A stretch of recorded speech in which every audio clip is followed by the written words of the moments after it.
بسم الله والابن والروح القدس الإله الواحد آمين. هنحكي عن قصة يفتاح الجلعادي، وهي قصة في الكتاب المقدس في سفر القضاء الإصحاح 11.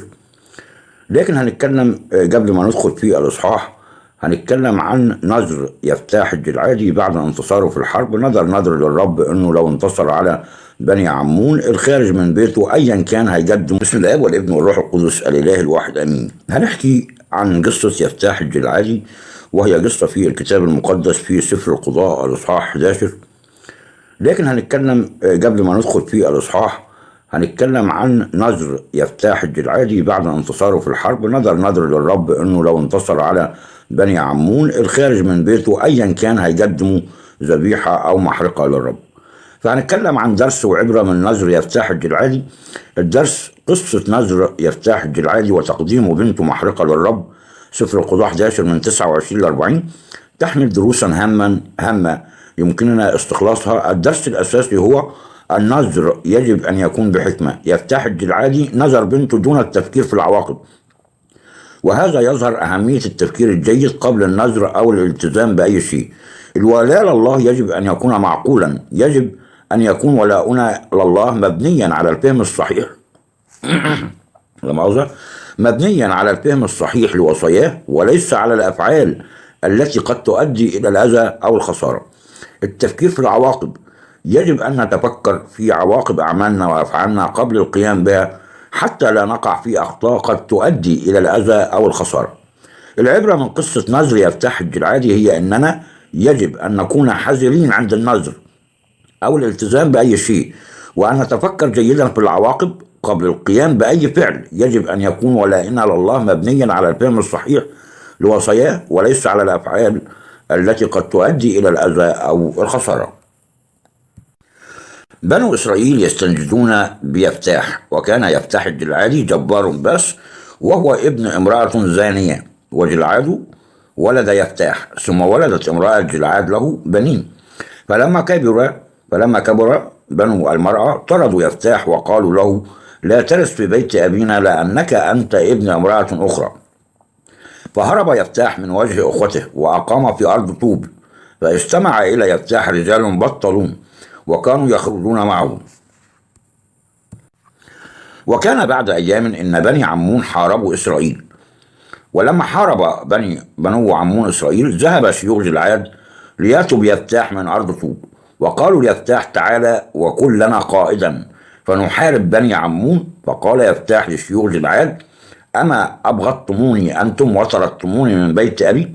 فلماذا أتيتم إلي الآن إذ تضايقتم؟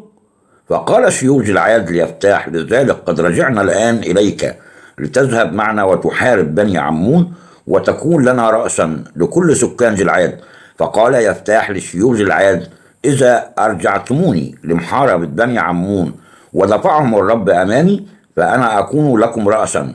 فقال شيوخ جلعاد ليفتاح: الرب يكون سامعا بيننا إن كنا لا نفعل هكذا حسب كلامك.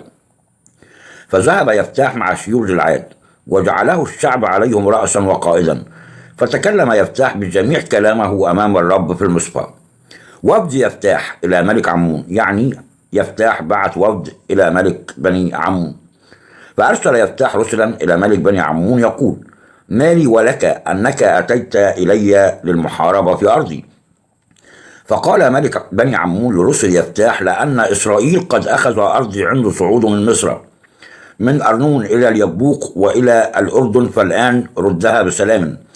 وعاد أيضا يفتاح وأرسل رسلا إلى ملك بني عمون وقال له: هكذا يقول يفتاح: لم يأخذ إسرائيل أرض مواب ولا أرض بني عمون، لأنه عند صعود إسرائيل من مصر سار في القفر إلى بحر سوف وأتى إلى قادش.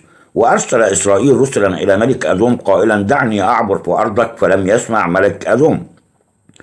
فأرسل أيضا إلى ملك مواب فلم يرضى. فأقام إسرائيل في قادش وسار في القفر ودار بأرض أدوم وأرض مواب، وأتى من مشرق الشمس إلى أرض مواب ونزل في عبر أرنون، ولم يأتوا إلى تخم مواب لأن أرنون تخم مواب. ثم أرسل إسرائيل رسلا إلى سيحون ملك الأموريين ملك حشبون، وقال له إسرائيل: دعني أعبر في أرضك إلى مكاني. ولم يأمن سيحون لإسرائيل أن يعبر في تخمه، بل جمع سيحون كل شعبه ونزلوا في ياهص وحاربوا إسرائيل. فدفع الرب إله إسرائيل سيحون وكل شعبه ليد إسرائيل فضربوهم، وامتلك إسرائيل كل أرض الأموريين سكان تلك الأرض.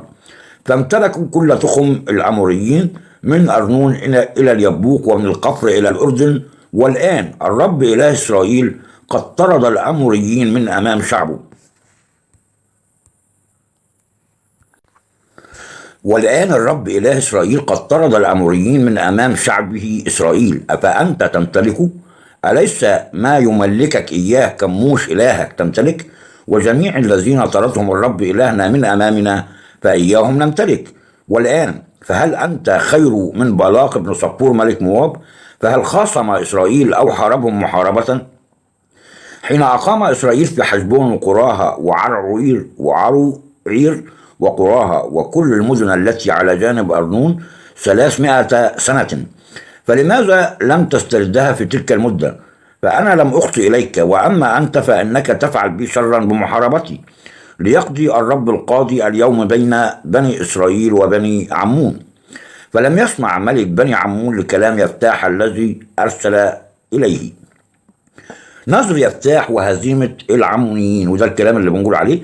فكان روح الرب على يفتاح فعبر جلعاد ومنسى وعبر مصف جلعاد، ومن مصف جلعاد عبر إلى بني عمون. ونظر يفتاح نظرا للرب قائلا: إن دفعت بني عمون ليدي فالخارج الذي يخرج من أبواب بيتي للقاء عند رجوعي بالسلامة من عند بني عمون يقول الرب وأصعده محرقة. ثم عبر يفتاح إلى بني عمون لمحاربتهم، فدفعهم الرب ليده فضربهم من عروعير إلى مزيك إلى منيت 20 مدينة، وإلى آبل الكروم ضربة عظيمة جدا. فذل بني عمون أمام بني إسرائيل. التضحية بابنة يفتاح. ثم أتى يفتاح إلى المصفاة إلى بيته، وإذ بابنته خارجة للقائه بدفوف ورقص، وهي وحيدة، لم يكن له ابن ولا ابنة غيرها. وكان لما رآها أنه مزق ثيابه وقال: يا بنتي، لقد أحزنتيني حزنا وصرت بين مكدرية، لأني قد فتحت فمي إلى الرب ولا يمكنني الرجوع. فقالت له: يا أبي، هل فتحت فاك إلى الرب؟ فافعل بي كما خرج من فيك، بما أن الرب قد انتقم لك من أعدائك بني عمون. ثم قالت لأبيها: فليفعل لي هذا الأمر، اتركني شهرين فاذهب وأنزل على الجبال وأبكي عزرويتي أنا وصاحباتي. فقال: اذهبي. وأرسلها إلى شهرين، فذهبت هي وصحبتها وبكت عزرويتها على الجبال.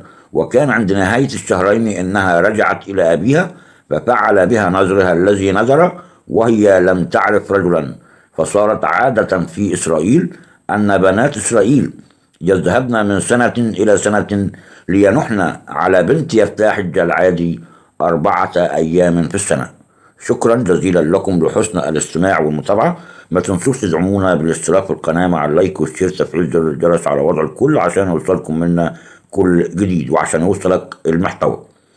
وانتوا عارفين قلنا احنا الدرس والعبرة انك ما تنظرش افضل من انك انت تنظر من غير فهم ومن غير وعي ومن غير حكمة. امين.